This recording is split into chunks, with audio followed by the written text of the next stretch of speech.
ہم سب کو پتا ہے کہ آپ اپنے گھر گئی تھی، ان کو انفارم نہیں کیا تھا؟ تو تھی میں آپ کو بتا سب کر کے تم مجھے گھر والوں کی نظروں میں برا بنا دو گی۔ جب پوتا آئے گا نا واک کرائے گا، شوگر نارمل ہو جائے۔ ابھی تو میں نے دھمکی ہی نہیں دی۔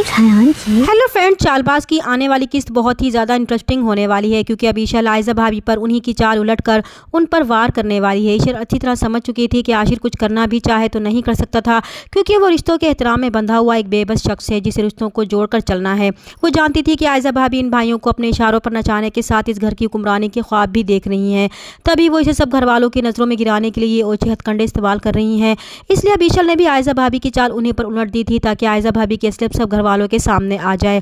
اس لیے وہ سب گھر والوں کو بتا کر اپنے میکے جاتی ہے، سوائے عائزہ بھابی کے جسے یہ معلوم تھا کہ ناشتہ آج عائشہ بنا رہی ہے۔ اس لیے جب سب ناشتے کی میز پر اکٹھے ہوتے ہیں تو اسد عائشہ اور عاشر کے بارے میں پوچھتا ہے تو سبھی حیرت کا اظہار کرتے ہیں کہ عائشہ تو عاشر بھائی کے ساتھ کل رات سے اپنے میکے گئی ہوئی ہے، جبکہ عائزہ حیرت سے کہتی ہے کہ عائشہ تو شاید کچن میں ناشتہ بنا رہی ہے۔ تو یہاں پر سبھی عائزہ کی لا علمی پر حیران ہوتے ہیں کہ ایسا کیسے ہو سکتا ہے۔ عائشہ بھابی تو سب گھر والوں کو بتا کر گئی ہیں، تبھی عاشر اور عائشہ بھی واپس آ جاتے ہیں۔ تو عائشہ عائزہ بھابی کا موڈ آف دیکھتے ہوئے کہتی ہے کہ کیا ہوا، کوئی بات ہوئی ہے؟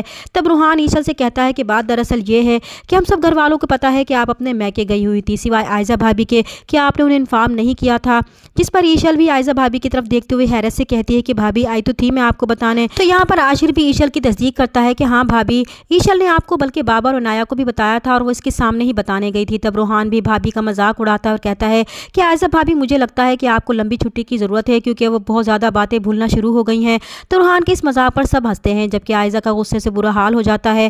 وہ سمجھ جاتی ہے کہ عائشہ اس کے ساتھ کھیل کھیل رہی ہے۔ اسے عائشہ پر بہت زیادہ غصہ آتا ہے کہ عائشہ نے اسے سب گھر والوں کے سامنے جھوٹا ثابت کر دیا تھا۔ اس لیے چھوٹتے ہی وہ کچن میں کھڑی عائشہ کے پاس جاتی ہیں اور کہتی ہے کہ تمہیں کیا لگتا ہے یہ سب کر کے تم مجھے گھر والوں کی نظر میں برا بنا دو گی؟ تو عائشہ بھی جواب میں کہتی ہے کہ ابھی تو اس نے برا کیا ہی نہیں ہے، ورنہ ان کی اصلیت کیا ہے یہ وہ جانتی ہے۔ اگر وہ چاہے تو ان کی اصلیت 2 منٹ میں بے نقاب کر سکتی ہے۔ تب عائزہ بظاہر خود کو مضبوط ثابت کرتے ہوئے عائشہ سے کہتی ہے کہ تمہیں کیا لگتا ہے کہ کسی کی کمزوری ہاتھ آنے سے انسان طاقتور ہو جاتا ہے؟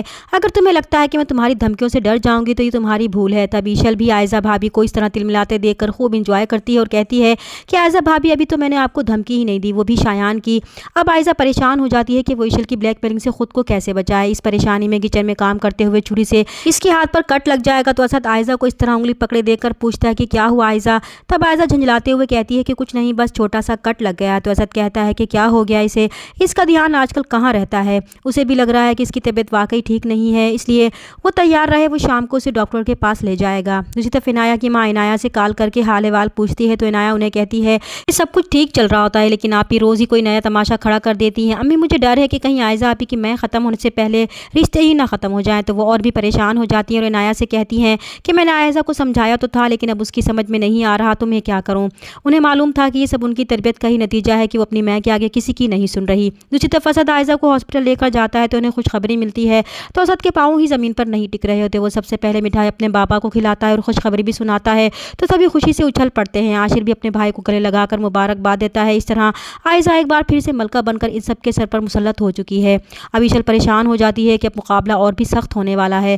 چینل پر نئے ہیں تو پلیز چینل کو سبسکرائب کر دیں۔ ملتے ہیں نیکسٹ ویڈیو میں، تب تک کے لیے اللہ حافظ۔